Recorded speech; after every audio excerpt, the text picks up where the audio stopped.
Hello, hello, hello. This is Dumabag Inesita. For tonight's video, I was not able to video this morning or today, so I have a video for tonight.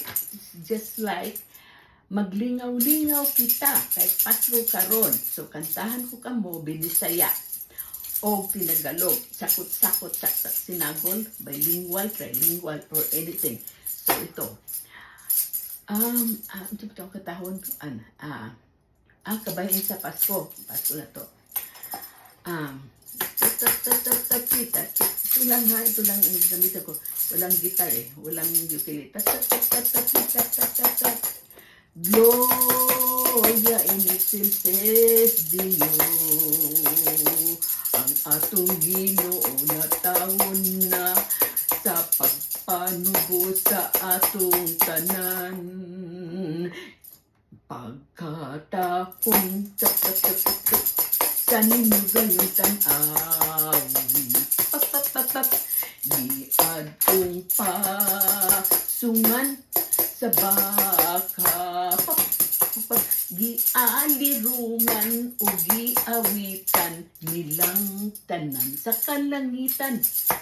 Pagkatapong gayong sudungon ni atong pasungan sa baka,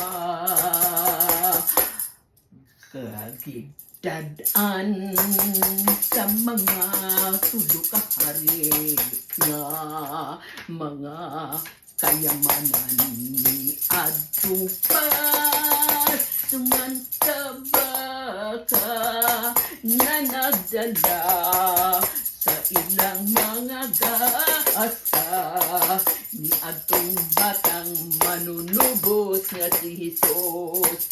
Natong tanan, natong tanan, natong tanan. Ani at kami na nag-awit, yung gabi ingawala sa sakit. Ang tanan, ang sadya, ng kalibutan naghudya ka. Mga hugyaw sa katawhan, awit sa kalanggaman, nanadukan sa kasadya, karos lanog sa kalibutan, maglipay kitang tanan, tuyog sa kalangitan, ayan, sa kalipay nga hilabihan. That's my Pasko lingaw-lingaw sa kagabiyon. This is Dumabag Inesita. Thank you for watching.